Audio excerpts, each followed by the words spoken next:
Imagine ler a Bíblia e entender quase tudo. Estudar a Bíblia pode parecer algo complicado, mas não é. Mostraremos a você que é possível realizar uma jornada incrível do Gênesis ao Apocalipse. Na Escola Bíblica Central, estudaremos a Bíblia toda através da abordagem cronológica.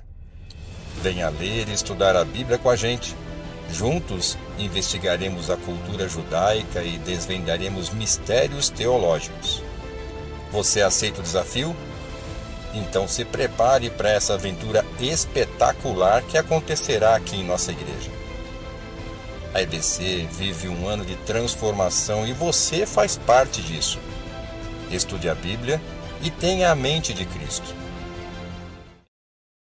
Graça e paz, meus irmãos. De novo, sejam bem-vindos a esse podcast.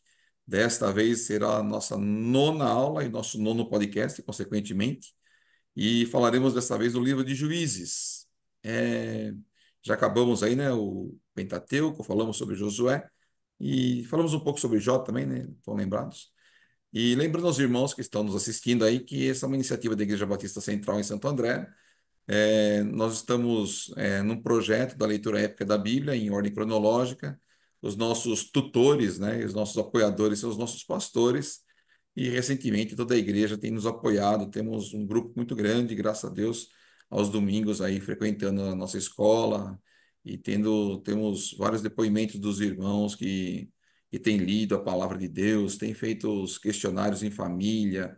É uma movimentação muito boa, viu? Então, graças a Deus, nós estamos numa corrente virtuosa aí. Então, para nos ajudar aqui nesse podcast, tem alguns irmãos aqui, amigos nossos, que vão nos ajudar aqui. Vou pedir para eles se apresentarem aí. Primeiramente, o Cadu. Dá uma saudação para os irmãos que estão nos assistindo aí. Vai lá, Cadu. Graças e paz, meus irmãos. É um prazer estar com vocês aqui mais uma vez, participando desse podcast. Espero que todos nós sejamos instrumentos de Deus para trazer um pouco mais de luz, né? Referente ao estudo da Bíblia e que você seja edificado através desse podcast. Legal. Menegal, dê sua saudação também. Também quero cumprimentar a todos e agradecer a Deus por mais essa oportunidade de participar também desse podcast, para que o nome do Senhor seja exaltado e para que nós possamos compreender mais a respeito desse livro, né? Juízes, um livro bastante interessante e serve também, existem vários princípios que vão nortear também a nossa vida aí, atualmente. Perfeito. E conosco aqui, inaugurando a sua participação nos podcasts aí, o Robson. Fala aí, Robson. Cumprimento nossos irmãos aí. Graças e paz, meus irmãos. É um prazer fazer parte desse seleto grupo, né? É Os nada. irmãos tão sábios e o que me alegra é a gente dedicar esse tempo para falar da palavra de Deus, né? Então, fico feliz com o convite em fazer parte disso e juntos aí podemos crescer não somente na graça, mas no conhecimento. Legal. Bom, o que eu queria começar aqui para a gente poder situar, a gente se situar, né? E situar os irmãos também que estão nos assistindo aí. Faremos o mesmo na igreja. É, é o contexto histórico que a gente está inserido nesse momento, né? E por que também esse nome juízes, né? De fato são juízes, são pessoas que usavam toga, paletó, gravata, né? Será que esses caras aí que eram os juízes de Israel, né? Fala aí um pouco, Cadu, um pouco do contexto histórico que você tem trazer para nós aí. Bem, Juízes, né? Ele está situado entre basicamente a morte, né, da geração basicamente de Josué, né? Josué faleceu, eles já tinham conquistado basicamente toda a terra, né? Basicamente quase toda a terra de Canaã. Existiam ainda algumas terras para poder serem conquistadas. E também entre o período em que a monarquia em Israel vai se estabelecer, né? Alguns estudiosos dizem que esse período é de mais ou menos de 300 a 400 anos aproximadamente, né? O livro de Juízes ele é um livro que ele narra, né? Algumas pessoas dizem que ele é um dos livros mais sangrentos de toda a Bíblia, né? É verdade. Porque e Umas acontecem histórias. coisas em Juízes que assim às vezes para as pessoas que começam a ler elas se chocam um pouco, né? Elas se chocam um pouco com algumas coisas e a gente vai aprender, né? Nesse podcast a gente vai tratar um pouco disso. O que acontece quando geralmente as pessoas acabam se afastando de Deus e não deixando e não seguindo as suas orientações, né? Dentro desse contexto histórico ainda, né? O livro de Juízes a gente falou até no podcast quando falamos de Deuteronômio que não existia uma monarquia, né, um rei sobre Israel. Aqui ainda era teocracia. Mas, infelizmente, Josué, né, e a sua geração, eles não prepararam uma liderança que o sucedesse, como aconteceu com Moisés. Por conta disso, aquelas 12 tribos que estão estabelecidas na terra de Canaã, né, digamos que no meio até dos cananeus, porque nem todos foram expulsos da terra, nem toda a terra foi conquistada, eles começam agora, até o próprio capítulo de número 2, para a gente poder ter um contexto melhor, né, eu recomendo que todos aqueles que estão nos ouvindo leiam Juízes, no capítulo de número 2, a partir do versículo 7 até o versículo 23, porque você vai ter um contexto geral do que o livro vai tratar, porque ele vai explicar que o livro de Juízes, o contexto que eles vão viver dentro desse livro é um contexto de vitórias e também um contexto de derrotas. Então vão ser basicamente 7 ciclos que vão se dividir em 4 fases. Basicamente, a primeira é a fase em que o povo está pecando, eles pecam, vem a punição, né, ou opressão por conta dos próprios cananeus, porque no capítulo 2 Deus vai falar aqui porque esses cananeus que seriam usados como laço, né, para eles devido à questão da rebeldia deles. Depois, eles clamam a Deus pedindo a sua ajuda e a sua misericórdia, e em razão disso, Deus dá o seu livramento, trazendo paz ao povo. Porém, como as 12 tribos elas estão assentadas naquela região toda de Canaã, e eles não estão unificados, né? E até no próprio livro de Juízes vai dizer que cada qual anda e faz aquilo que quer, e o que acaba ocorrendo é que eles começam a sofrer uma decadência, né? Eles sofrem uma decadência tal, essa geração aqui durante 300 a 350 anos, 300 a 400 anos, mais ou menos, que esse reino dividido, ele acaba sofrendo grandes opressões dessas nações que estão ali ainda misturadas, né? E esse livro de Juízes aqui, ele vai receber basicamente esse nome por quê? Durante esse período ou desses ciclos, digamos assim, de derrotas, de opressões e de livramentos, Deus vai levantar alguns homens que vão encabeçar algumas revoltas contra os seus opressores, né? Sejam eles filisteus, como moabitas, midianitas, etc. Então, esses homens, que na verdade não eram juízes que julgavam o povo propriamente dito, eles eram libertadores. Por conta disso, é que é dado o nome de juízes, né? Se eu não estiver enganado, a palavra hebraica era sefatim, que era o termo que era dado a esses juízes, né? Que na verdade eram libertadores. Perfeito. Não sei se o Meneghel e o Robson querem fazer algum comentário a mais, mas eu já queria, né, dentro das perguntas que eu sempre faço, sempre são perguntas fáceis, né? Eu queria perguntar para o Meneghel e para o Robson aí. Logo no capítulo 1, já tem aqui as terras não conquistadas pelos israelitas, né? Então Deus determinou que eles fossem, né, e conquistassem, por uma questão até que o Cadu acho que até citou, uma questão religiosa, né? Que queria que eles fossem expulsos por uma questão, para eles não se contaminarem, na verdade. Mas eles não expulsaram. E isso vai além assim, primeiramente, qual a percepção de vocês para alguém não conquistar uma terra, né? Assim, a Bíblia, lógico, não vai dar detalhes sobre isso, né? Mas queria só saber a opinião de vocês. E isso vai trazer prejuízos, né? Grandes, né? De agora para frente a gente vai conseguir entender quais são os efeitos disso, né? Fala aí, Robson e o Meneghel, e dá uma opinião só, se o Cadu também quiser falar aí. Mas assim, por que que um, É, um povo Na não, não, verdade, eu não conquista, né? entendo, na verdade, eu entendo isso como, mais uma vez, uma quebra de aliança, né? Quando o povo não se coloca na posição de obediência a Deus, naturalmente ele não alcança o objetivo para o qual Deus o preparou, né? Então, a gente não tem, né? A Bíblia é silente nesse trecho aqui do capítulo 1, versículo 17, 27 a 36.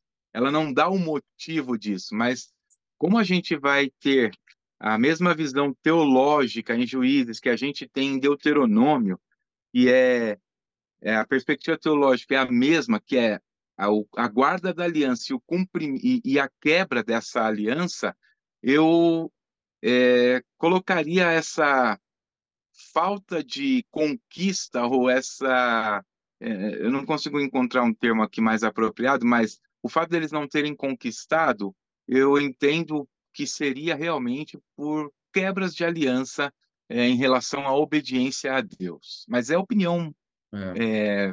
fria Sim, a sim, respeito disso, porque a Bíblia é excelente, né? sim. E você, Robson, o que você tem a dizer, hein? Eu acho que conforme o Meneghel ele iniciou a sua fala se apresentando, ele falou a palavra princípio, e agora ele usou a palavra aliança, né? Eu acho que isso é característica, é essência do povo de Deus.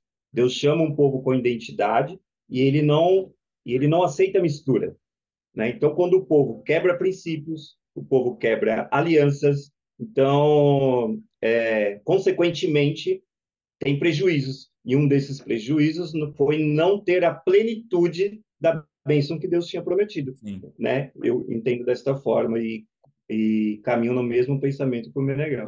Perfeito. Mas olha só, esse livro então vai falar de 12 juízes, né? Vai contar a história para nós de 12 juízes, né? Tá contido nesse livro. E uma expressão latente, assim, que praticamente a gente vai ouvir várias vezes, está no versículo 1º do capítulo 4, que nós até falamos um pouquinho antes aqui. Os filhos de Israel tornaram a fazer o que era mal perante o Senhor, depois de falecer Eude, né? Aqui está falando já de Eude, mas essa expressão que Israel deixou, né, de obedecer, deixou de fazer o que era bom aos olhos do Senhor, ou fazia o que era mal, a gente vai ver isso algumas vezes nesse livro, né? Mas curioso, né? Assim, Deus tem uma aliança e Deus não quebra essa aliança, né? O povo vai quebrando, mas Deus não quebra, né? E ele vai levantar então pessoas que são esses juízes e uma expressão muito comum é a que o Espírito do Senhor se apossou, se apoderou deles, né? E a primeira delas aí que a gente vê, que a gente gostaria de falar aqui, é a questão da Débora, né? E aí eu acho que o Cadu tem um pouco de histórico dela aí, Cadu, como que você vê essa. Assim, vamos contar alguns casos, né, de alguns juízes e Assim, entre eles a Débora, né? assim, até antes de falar da Débora propriamente dito, Kleber, dentro do que o Anderson e também o Robson comentaram ainda há pouco, né? Nós temos no capítulo de número 2, versículo de número 20, né? 20 a 23, Deus ele deixa claro que o que aconteceu de fato foi a quebra, né? Foi a quebra da aliança que Deus tinha dado ao povo. E Deus, por conta até mesmo da consequência da desobediência do povo, né? Diz assim, eu vou ler aqui rapidinho, ó. Pelo que a ira do Senhor se acendeu contra Israel e disse: porquanto este povo transpassou o meu concerto, já quebrou, né, o meu concerto, que eu tinha ordenado a seus pais, e não deu ouvidos à minha voz, tampouco, olha só, desapossarei mais de diante deles a nenhuma das nações que Josué deixou morrendo, para que por elas provará Israel se hão de guardar o caminho do Senhor, como seus pais o guardaram, eles para por eles andarem ou não. Assim o Senhor deixou ficar aquelas nações e não as desterrou logo, nem as entregou na mão de Josué.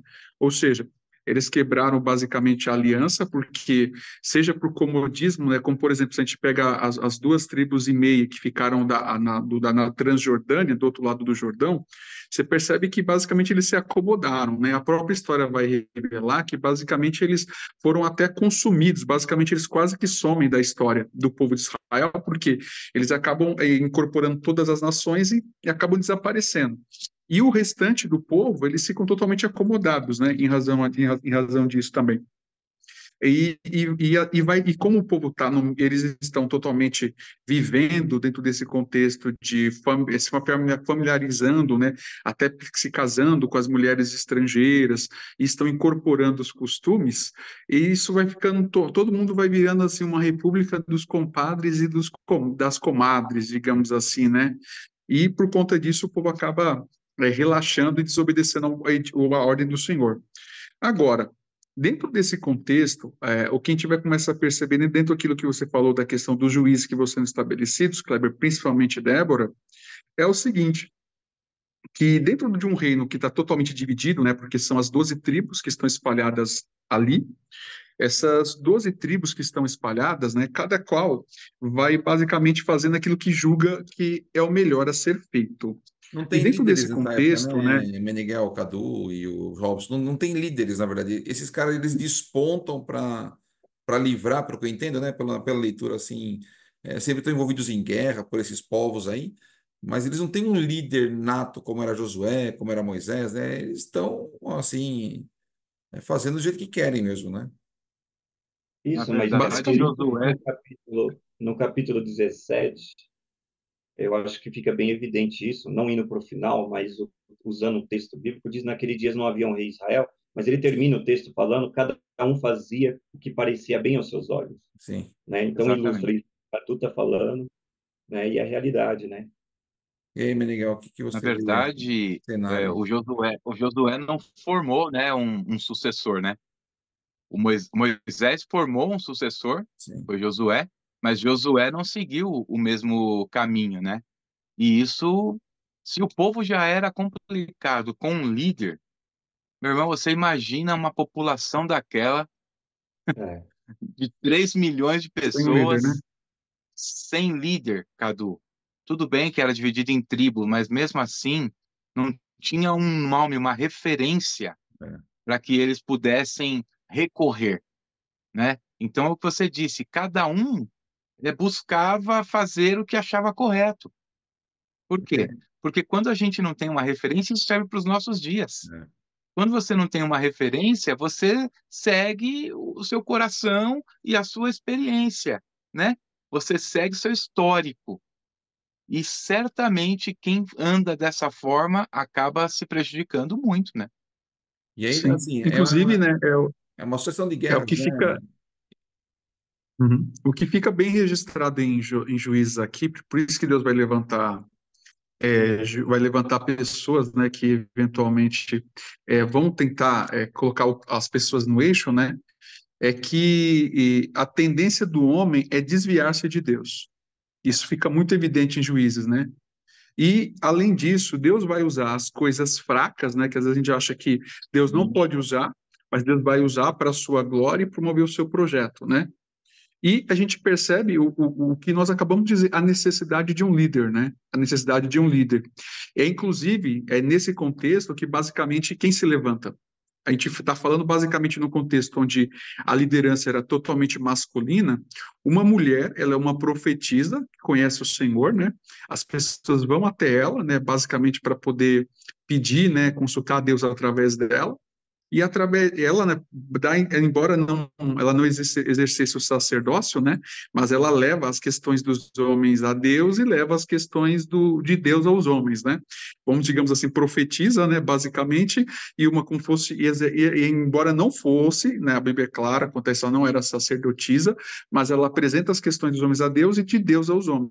Nesse contexto, Débora, Deus levanta uma mulher, porque não tem uma liderança masculina. Inclusive, nós vamos perceber que ela, quando o próprio texto bíblico é muito claro quanto a essa questão, ela percebendo todo aquele contexto, ela chega a conversar com o líder, né, na época, e ela conversando com esse líder, né, olha, Deus prometeu que vai dar os nossos inimigos em nossas mãos, então começa a formar os exércitos para poder atacar o inimigo. O que que ele fala? Ele, não, eu não vou, se você não for comigo, eu não vou de jeito nenhum, né? Isso até Exatamente, ele é parece, omisso. lembra um pouco os nossos dias hoje, né? Lembra muito isso, né? Só que olha só o que Deus fala através dela, já que não tem um homem, olha só, já que não tem um homem que vai liderar essa questão, então a vitória será por conta de uma mulher. E vai ter uma mulher um pouco mais à frente, que essa mulher, ela vai pegar, literalmente, né? Ela vai transpassar o crânio do rei inimigo, né? E por conta disso, ela vira basicamente a heroína de toda a história. Sim. Mas Na Porque verdade, por uma ela omissão, né, sobre a Cadu? pena. Uma omissão do Barak. é, O Barak se omite, ele se Exatamente. esconde atrás da figura forte que Débora representava, porque, como você bem disse, o povo já recorria a ela, mas não para um contexto de guerra. O povo recorria a ela para orientações, mas o Barak se omite, se escuda, né? Ele fica escudado ali atrás dela, se protegendo e fala: Olha, você vai e eu fico.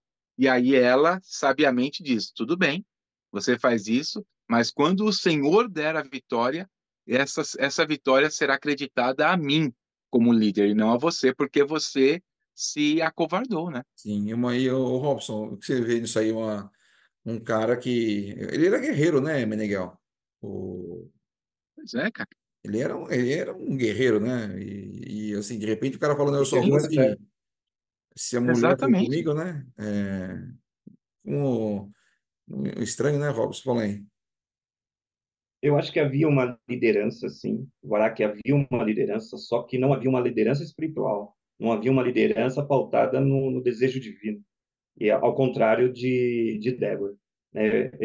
Houve a covardia, como Meneghel disse, né? Justamente por isso é evidente, como o Cadu falou, Deus levantou homens, e nesse caso aqui mulheres, e claramente para que a glória voltasse para ele, para Deus, né? Então, diante da covardia de Baraque, né, e outros, mas falando aqui do líder, né, Deus trabalha pelo vaso, vou usar esse termo, mais frágil, né, uma liderança feminina Sim, por conta da profetisa ou juiz da Débora, e depois ainda, como o Cadu falou, ainda se utiliza de um outro vaso, de uma outra mulher, sim, para que pudesse eliminar ali o general do exército, né, do rei Jabim. Né? Então, assim, o livramento é, veio por conta das mãos daquele que Deus quer usar. Né? Baraque não se colocou nessa posição, sim. né? O Se Cadu, acovardou. Acho que a palavra é- foi bem Essa, colocada. essa essa mulher é a que mata Jael, é Jael, né? Ela dá uma martelada no cara. Ela Já mata é. a martelada. Crava uma estaca no crânio dele, rapaz, É como se fosse uma martelada No mesmo. crânio. Ah, o martelada mesmo. negócio. assim, é um livro bem sangrento, né? Bem curioso. Mas Como o olha só, Cadu falou. passa esse tempo de É. Débora, Isso que a gente né? não chegou no final dele ainda, né? Não, É, você tá só na Débora, né, Cadu? A melhor só na parte, né? Débora. A Débora é mais Tá lá tranquilo. ainda. E daqui a pouco tem uma O, guerra civil no povo. sim.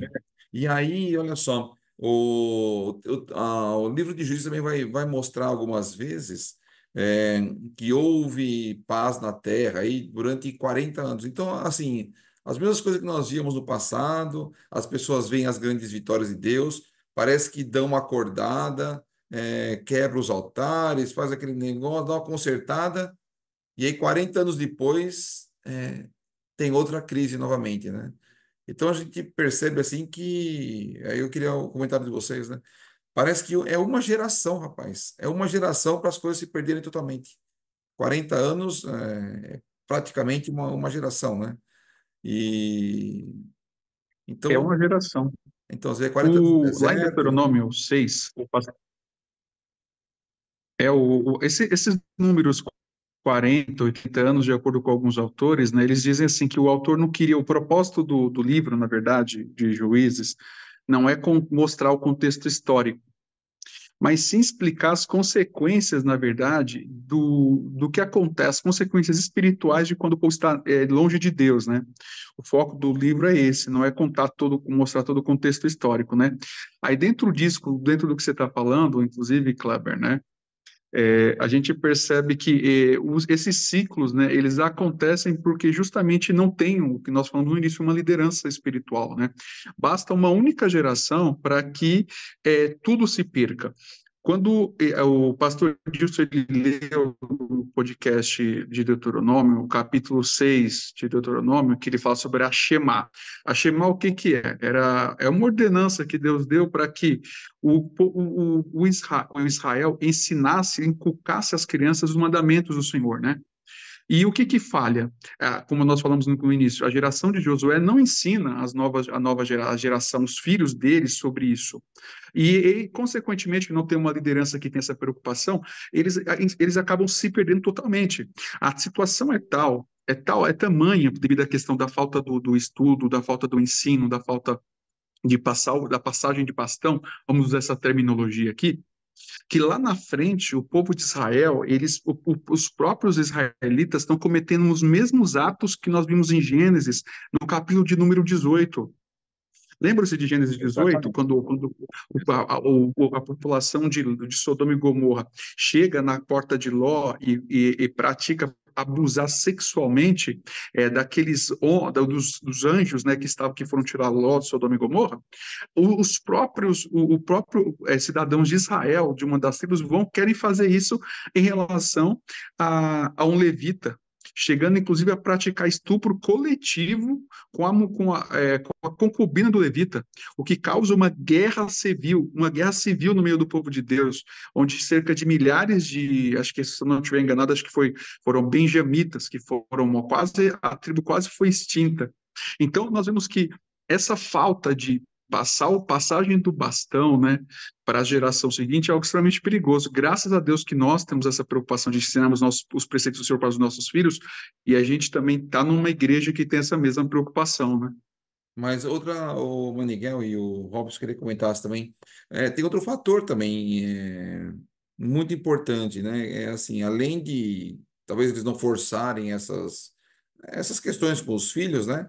Eles estão misturados com outras nações também, né? Mais uma Sim. proibição do Senhor, né, quebrada. O Senhor, desde o início, fala: não se misturem, vocês são um povo separado, vocês são meu povo.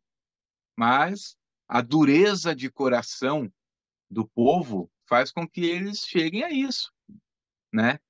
O coração é complicado, né, gente? A Bíblia diz que o coração é enganoso, né? Quando você segue seu coração, né? Coração entendemos como mente, intelecto, né? Alma.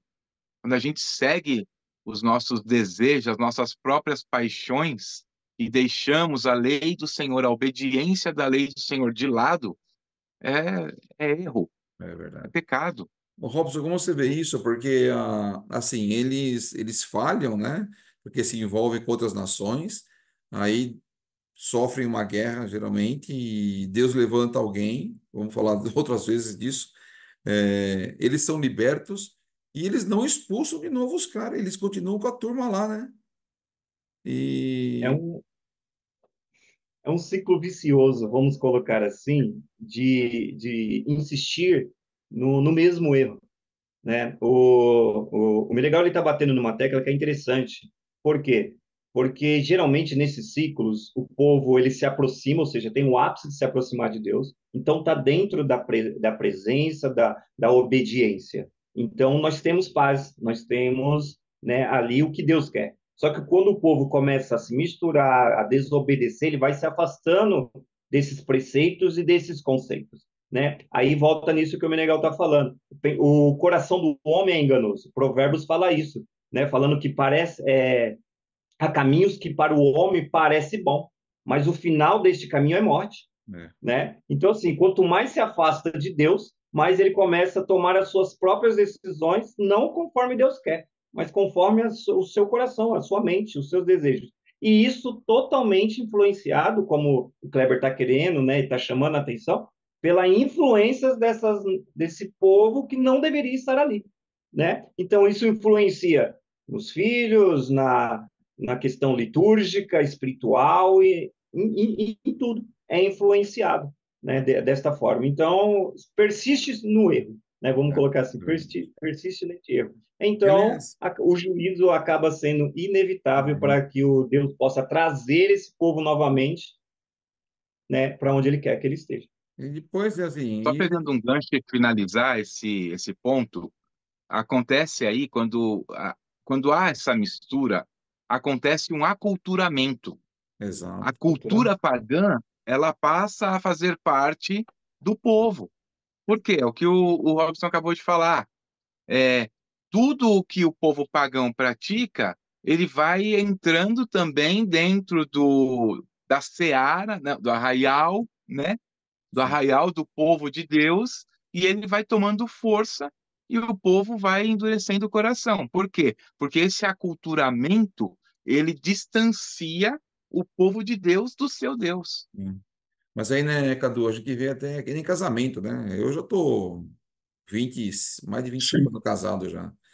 E minha mulher é uma heroína, né? Me aguentar 25 anos. Mas, Isso aí vai direto sem escala, hein, Vai ter Kleber? galardão para pegar no céu. mas olha só, Mas a gente, admireis. se a gente ia se avaliar, assim, do que nós somos hoje, de quando nós éramos solteiros, nós também mudamos nossos costumes, concorda? Com certeza minha esposa, ela assumiu alguns Sim, costumes meus e eu assumi alguns costumes dela também, né? A gente vai né, vai se agrupando, na Tá verdade. moldando. Exata, uma simbiose, né? isso, essas são as palavras mesmo. Simbiose. E eles aconteceram a mesma coisa, né? À medida que eles foram casando com essa galera aí, foram fazendo negócios, é, a cultura vem, né? Não tem outro jeito, né? Por isso que a expressão de a gente não Sim, se, como é que é? Não vos coloqueis em julgo desigual com os infiéis ou com os incrédulos, né? Como a palavra diz, né? Porque isso. Exatamente. enquanto vai trazer. Essa preocupação que Deus tem, né? Essa preocupação que Deus tem, Kleber, em relação a todos nós, né? Principalmente a questão do povo de Israel, né? Deus queria que o povo de Israel ele pegasse e fizesse o quê? Ele fosse um povo diferente. Para isso, ele não deveria adotar. A gente vai perceber lendo Juízes que essas misturas que foram acontecendo, como diz o Meneghelli, esse aculturamento, né?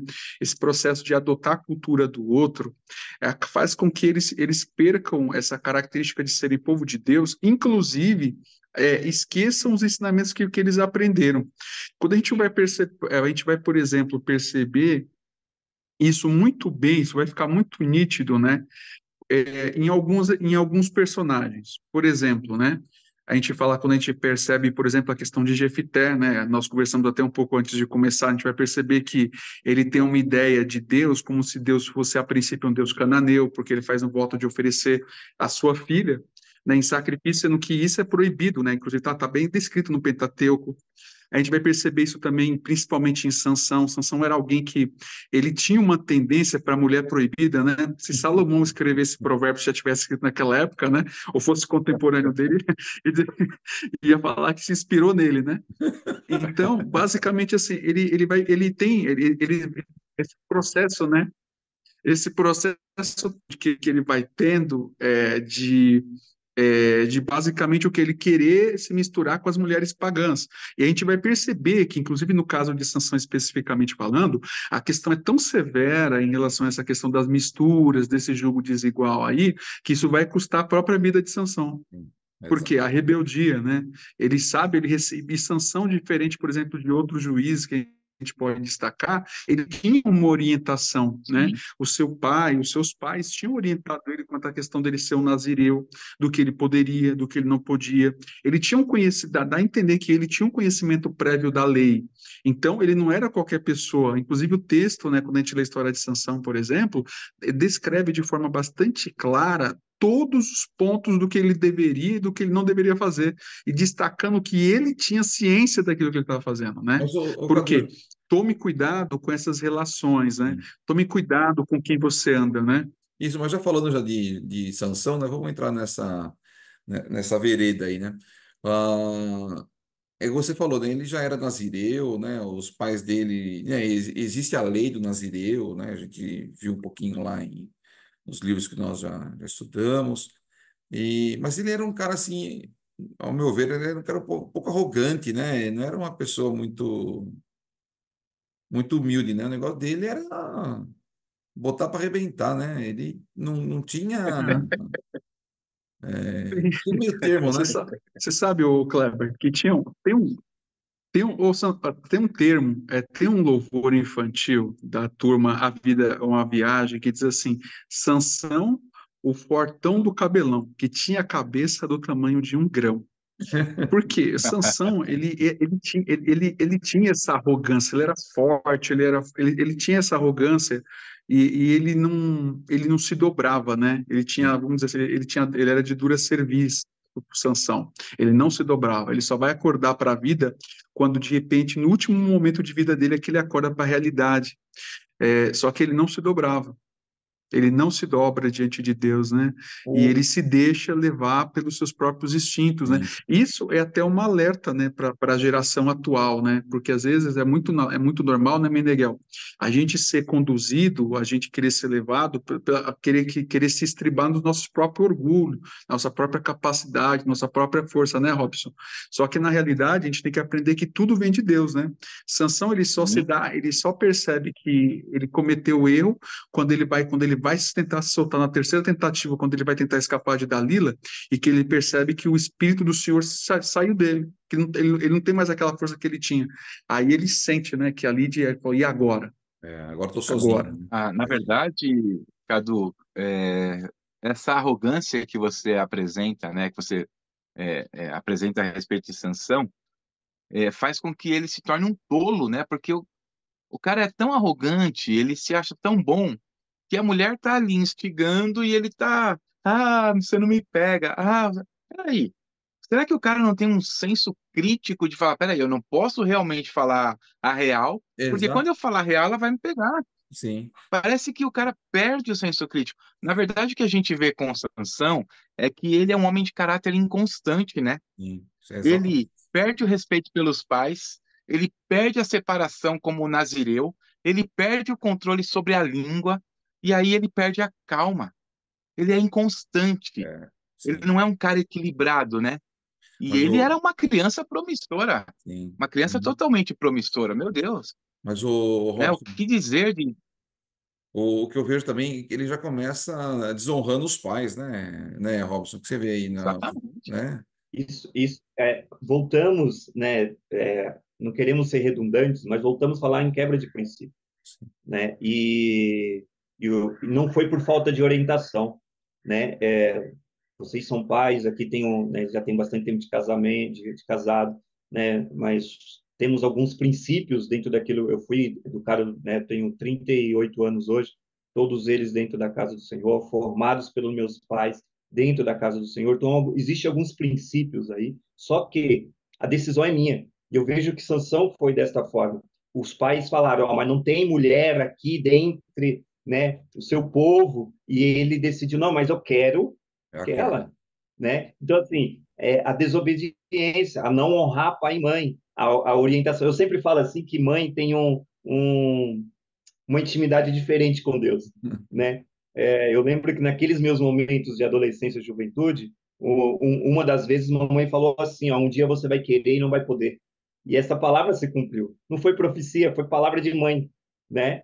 Então, eu entendo assim, os pais ali educaram, né? Trouxeram a orientação para Sansão. Mas aí, usando até o termo que o Cadu falou, que o Meneghel falou, né? Um tolo, um arrogante ali, ele acabou, infelizmente, tomando decisões que o levaram à queda Mas várias vezes. assim, algumas questões, né, Cadu, leva às vezes o cara a pensar assim, né? Eu fico imaginando, meu, ele, agora não vou me Sim, lembrar, né? Mas ele pega uma queixada de um animal aí e mata não sei quantas pessoas. Então, assim, o cara sim. tá no topo, né? Para ele, eu sou infalível, né, Cadu?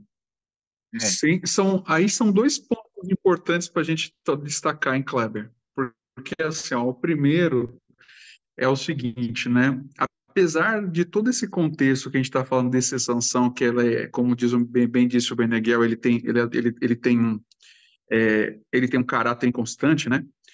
Além dessa questão, você percebe assim que Deus, em sua misericórdia, queria atender o clamor do povo de Israel e usa aquelas situações que Sansão está vivendo para poder atingir o seu propósito, né? Porque a partir daí, do primeiro relacionamento proibido de Sansão, começa a guerra com os filisteus, né?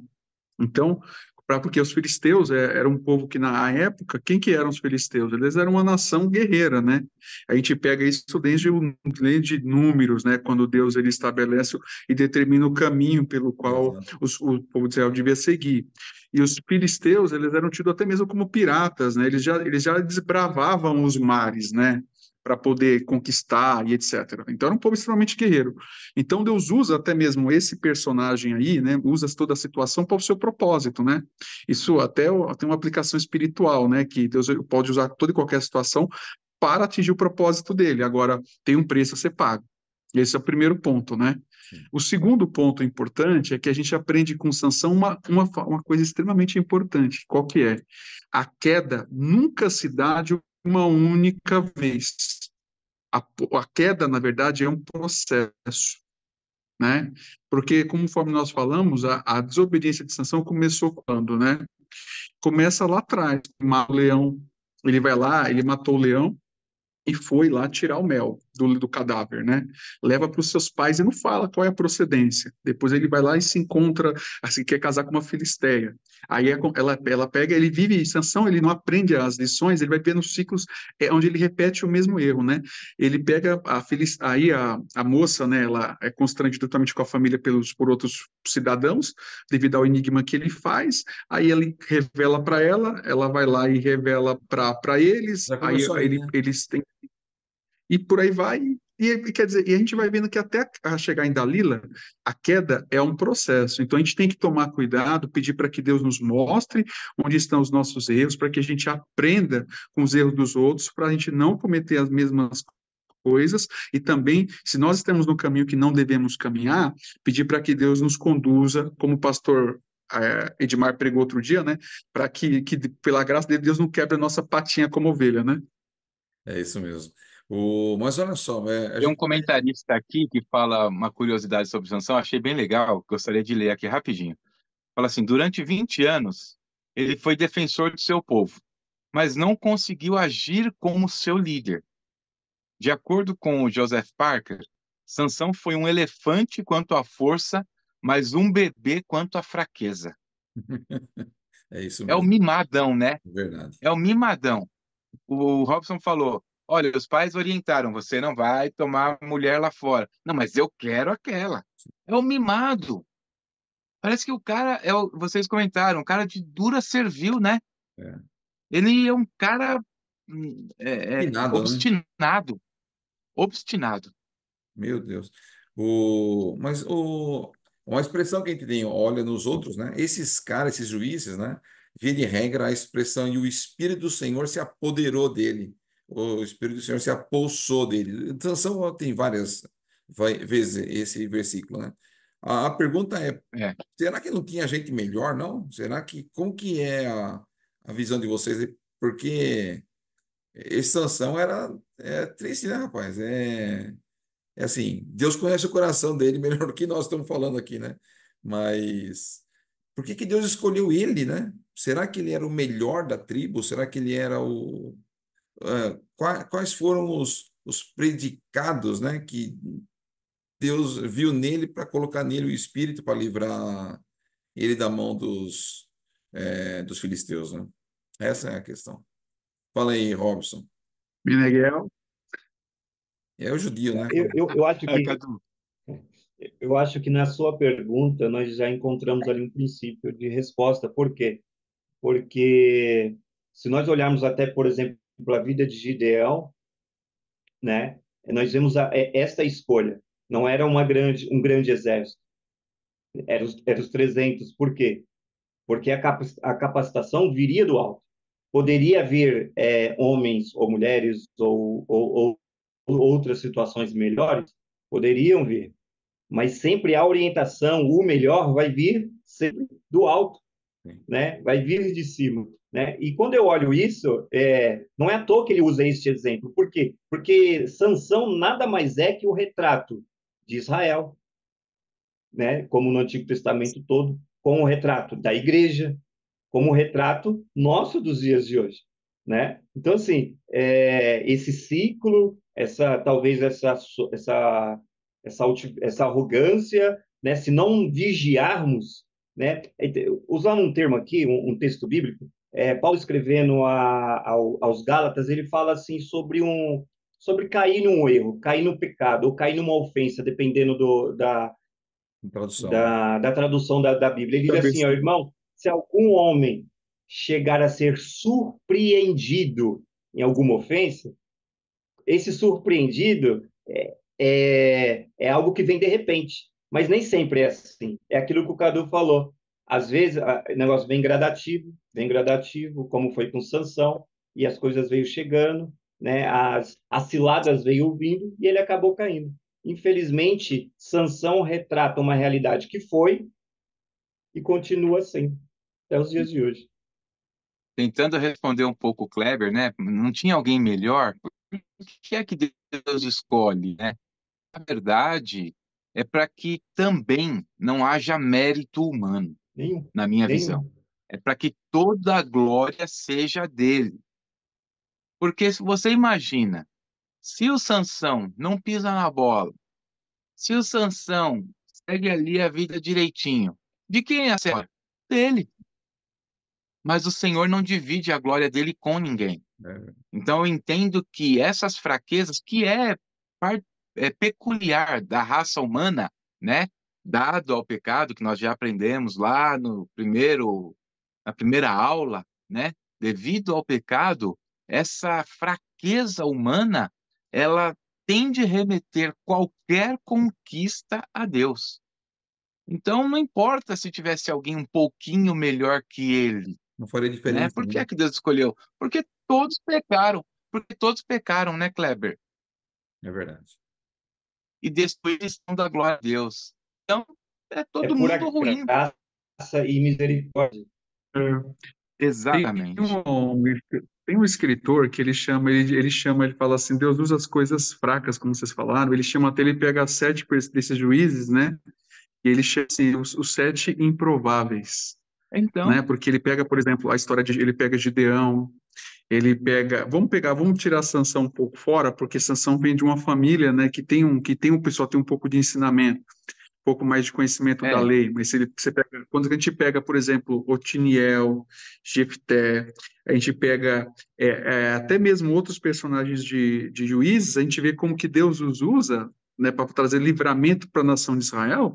A gente fala assim que tudo isso é totalmente coisa de Deus, né? Porque se o próprio Israel ele quisesse, tivesse unido, tivesse um líder, etc. e tal, eles conseguiam exterminar todo o povo facilmente, não estão sofrendo nenhum tipo de opressão, né? Mas é aquela sim, coisa, né? Deus usa para a sua honra e para a sua glória, né? E assim, e vamos levar em consideração que Deus usa quem está disponível, né? Nós percebemos isso também. daí. A gente vai perceber que, na verdade, ainda com todas as falhas, ele estava disponível para um É, propósito. Isso é que não verdade. isenta a responsabilidade do agente. A gente tem que ser ciente disso. Mas é o Espírito do Senhor que dirige, né? Porque quando o texto é bastante claro que o Espírito do Senhor vem sobre ele, né? Sim. Então, quer dizer, inclusive quando é recebido, né, o Espírito do Senhor sai, né? Porque inclusive é um detalhe importante que naquela época a gente não vai entrar para discutir isso, mas o Espírito Santo morava, assim, vinha sobre ele, não estava dentro dele, né? Na verdade, a gente não vai entrar para discutir essas questões, mas é a capacidade, vamos usar essa terminologia, é a capacitação divina que é dada para aquilo, para um propósito específico, né? É Deus que faz para sua honra e glória e não tem como a gente tentar explicar ou justificar isso, né? Sim, é verdade. Mas, caminhando aí, a gente então vai aparecer lá com Gideão, que alguém já citou, acho que até o Robson já citou, né? É, Sim, agora já não é mais os filisteus que estão atacando, né? Por causa de Sansão, agora são os midianitas, se não me engano, né? midianitas. Pessoal que trabalha na mídia, tá? Inclusive, que inclusive eram filhos de Abraão. A Exatamente. gente não pode esquecer, a gente não pode esquecer desse detalhe, né, Cadu? Os midianitas são os filhos de Abraão que descenderam de Abraão e Quetura. Sim. Após a morte de Sara, Abraão teve Quetura por mulher e os midianitas saíram daí, né? Então, você vê que Sim, são exatamente, complicados, Gabriel. né, rapaz? Os irmãos não se dão, né? Desde É, Benevolência. desde sempre. Meneghel. Que Meneghel. complicado É isso, né? interessante porque quando a gente vai estudar sobre a história dos midianitas, quem que eles eram? Eles eram como existe hoje os tuaregues no deserto, né? Hoje. Exato, é. E os midianitas, eles eram moradores do deserto, né? Sim, Então eles conheciam. Então o que acontece? É uma multidão de milhares de pessoas no deserto. Do nada eles apareciam, né? Ele era um povo nômade, conhecia os desertos, conhecia onde tinha água, onde tinha alimento, onde tinha tudo. E do nada eles apareciam, invadiam e faziam o que queriam, né? exatamente. Utilizando a experiência, né, de vida, né, Cadu? Experiência de vida. E aí Exatamente. esse cara tá lá, como que é? Ele tá malhando trigo no lagar, é isso, Trigo né? no Malhando o trigo no lagar. lugar. É isso. No lugar. Outro improvável, cara. Como é que Deus vai escolher um cara que tá no lugar errado, meu irmão? Lagar é lugar de uva. Fazendo a coisa errada no lugar errado. Lagar é É. lugar de uva, não é Então, lugar de o trigo, né? Meneghel, só explica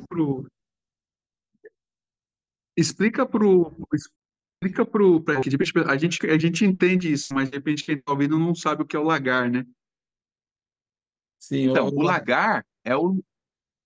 Vai, Kleber. Vai você aí, não, Kleber. não, vai você, eu não sei não. Expliquei para mim. Ah, não, é que o início você estava falando aí, deu uma travadinha aqui na conexão. Então, o lagar é exatamente o lugar onde as pessoas pisam a uva. Então, não tem nada a ver um cara tá tratando trigo num lugar onde a uva deve ser pisada. Mais uma vez, a gente vê provável sendo escolhido por Deus para libertar o povo, né, de novo, que havia quebrado a aliança, que havia pisado na bola. E o Gideão, ele se reconhece, né? Ele tem, na verdade, uma autoestima baixíssima, né? Ele tem a Sim. baixa autoestima, porque ele fala: eu não sou ninguém, a minha família é pobre, a minha tribo é a menor. Então, ele, antes que o Senhor use o Gideão para o serviço dele, ele precisou tratar 4 dúvidas que perturbavam esse futuro juiz. A primeira: Deus se preocupa mesmo conosco? E aí a gente teria que ter um tempão para abrir, né? A segunda: Deus sabe mesmo o que está fazendo? Olha as dúvidas de Gideão. A terceira: Deus vai mesmo cuidar de mim? E a quarta: Deus cumpre as suas promessas? Então veja, na primeira é muito rápido. Deus havia disciplinado o povo. Então o Gideão: mas Deus se preocupa mesmo comigo? Deus estava disciplinando o povo. Mas o que a gente vê? Que a disciplina, a gente sabe muito bem disso, é a prova de que Deus abomina o pecado e ama o povo. É. Essa é a disciplina de Deus.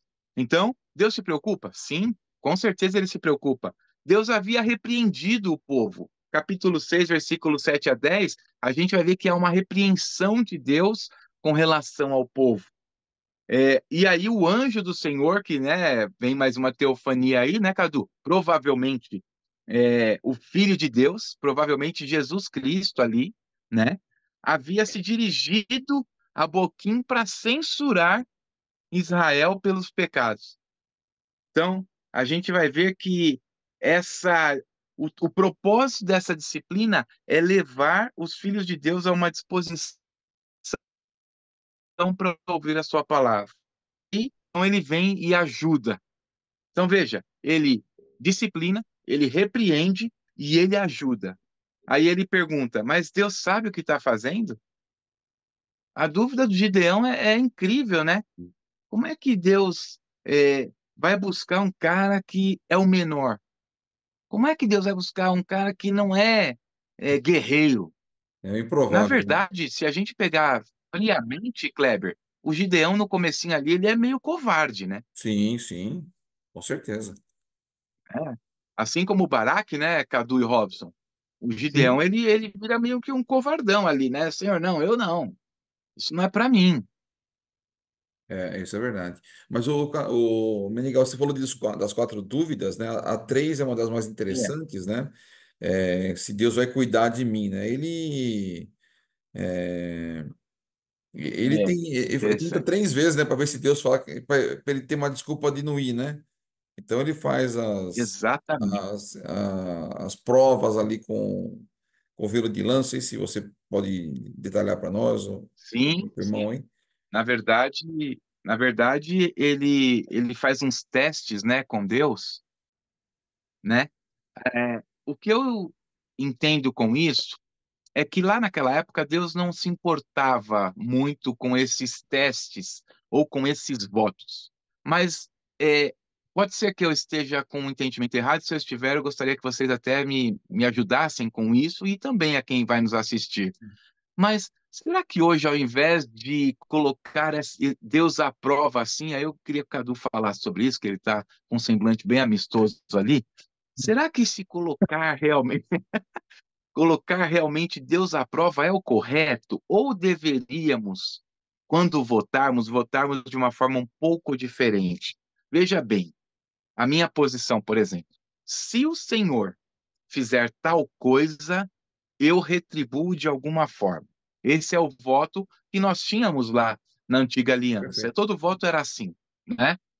Mas será que o correto do voto hoje, com o entendimento que nós temos e com o Espírito habitando dentro de nós, não seria quando o Senhor fizer, eu retribuirei de determinada forma? O que vocês acham? O voto não seria melhor ou mais correto assim? Trocar o C pelo quando? Opa, isso mesmo. Você acha, Cadu, Robson? É boa colocação aí, né? Na realidade, o que, assim, a primeira parte da pergunta que o Meneghel ele apresenta aí, ela é interessante porque, assim, eu vejo sobre o seguinte aspecto, né?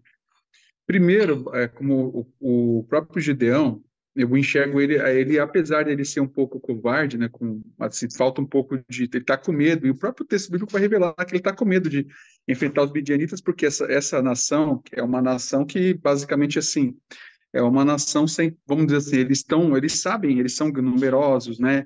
E até são comparados com uma multidão de gafanhotos. Não só estão prontos para a guerra, são preparados para enfrentar as dificuldades. Então ele tem medo, né? No primeiro momento.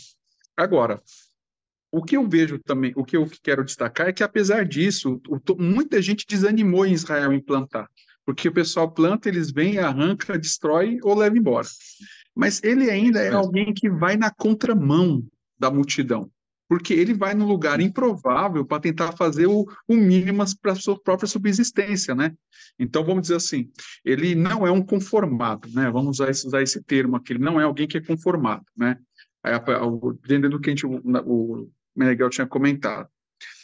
Quando ele faz esses dois testes em relação a Deus, eu não entendo que ele está, na verdade, tentando a Deus, ou provando, colocando Deus à prova. Mas eu vejo que nesse aspecto, na verdade, ele está pedindo para que Deus confirme que de fato é com ele, né? Porque a gente tem que observar um contexto aqui em que basicamente o povo de Israel não tem liderança nem religiosa e nem política. Então, basicamente, diante de todo o contexto daquele e não tem contexto de opressão, ele fala: será que realmente o que está acontecendo, o Senhor realmente é comigo? Vai ser comigo, né? Vai me abençoar para que eu cumpra o propósito que o Senhor me dá? Então, o Senhor me permite, não é que tentar a Deus aqui, na verdade, confirma que de fato o Senhor está comigo, né? Aí Deus ele pega, confirma isso, né? Agora, quanto a essa questão de fazer os votos, né, conforme o Meneghel falou hoje, eu entendo assim que ainda, né, a gente pode eventualmente fazer, às vezes eu já fiz voto assim, né? Na verdade, assim, eu cumpro o voto antes de Deus fazer, né? Eu já cheguei em algumas situações de fazer esse tipo de voto.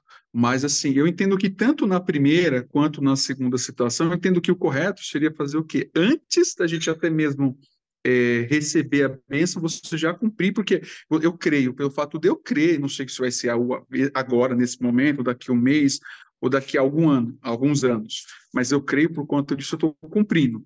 O correto, eu acho que eu entendo que seria dessa forma. Agora, a fé, como o próprio Cristo falou, a fé não é igual para todos. Né? Tem uns que vão ter essa fé, outros não. Por conta disso, né, a gente não poderia criar, vamos dizer assim, uma doutrina, um ensinamento que seria igual para todos. Mas assim, algumas pessoas vão para Senhor, se o Senhor me abençoar, eu vou fazer isso. Né? É como se fosse vamos imaginar, se não tem um acelerador da fé, né?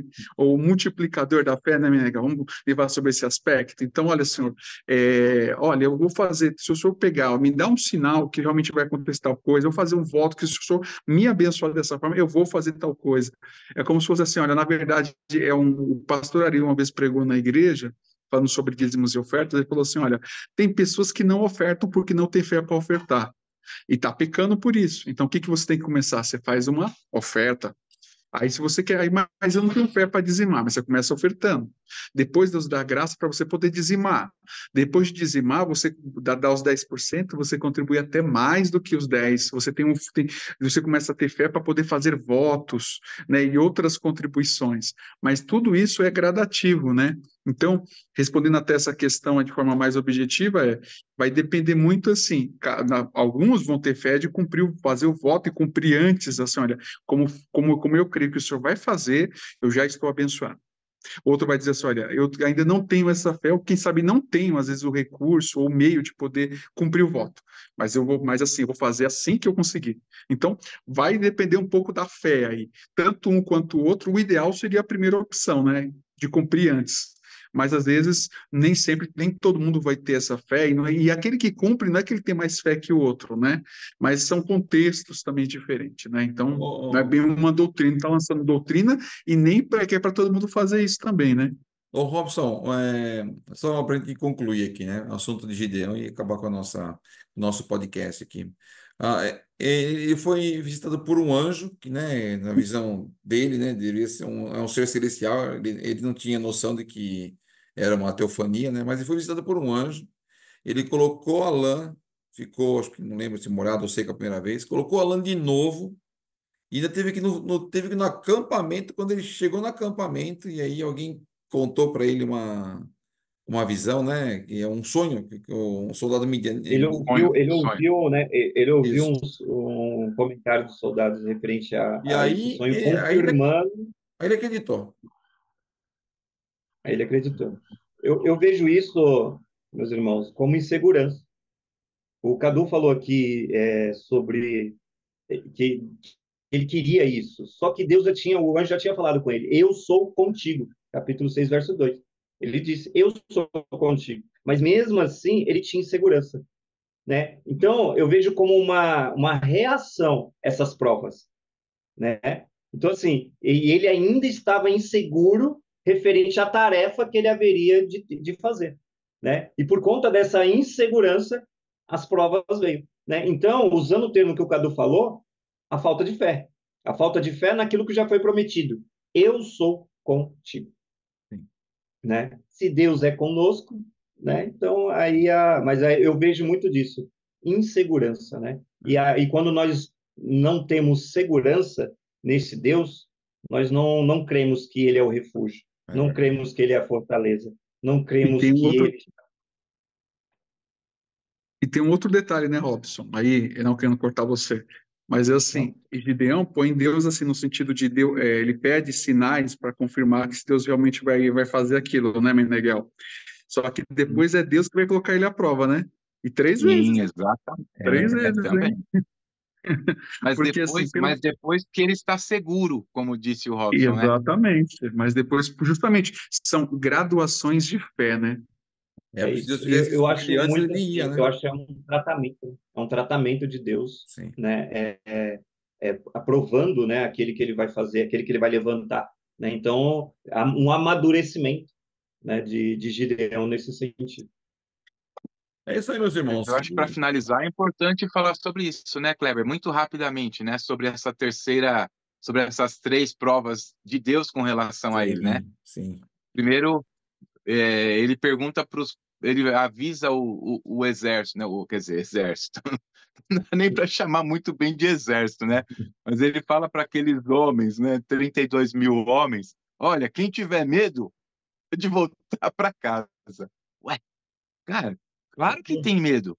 Como assim, meu irmão? Eles não eram guerreiros, Sim. eles estavam indo para uma guerra. Então a maioria vai embora. 70% foi E aí Deus guerreiro. fala: não, mas ainda é muita gente, né, Cadu? É muita gente ainda. Põe esse povo para beber água aí. Os caras abaixo para beber água estão sedentos, quase mergulham. O senhor fala: olha, pode mandar esses caras embora, porque não dá certo, não. Não, a gente não sabe o motivo, porque a Bíblia não diz, né? Existem algumas teorias também, né? Ah, porque estaria preparado se o inimigo chegasse, só que o inimigo estava a 6 quilômetros de distância. Sim. Então, na verdade, né, a gente não tem essa resposta. E aí, por fim, ele fala: olha, agora sim, você vai com esses 300. Mas espera aí, o exército tinha mais de 100 mil soldados. E aí, de novo, a gente vai cair naquilo que a gente já falou do Sansão.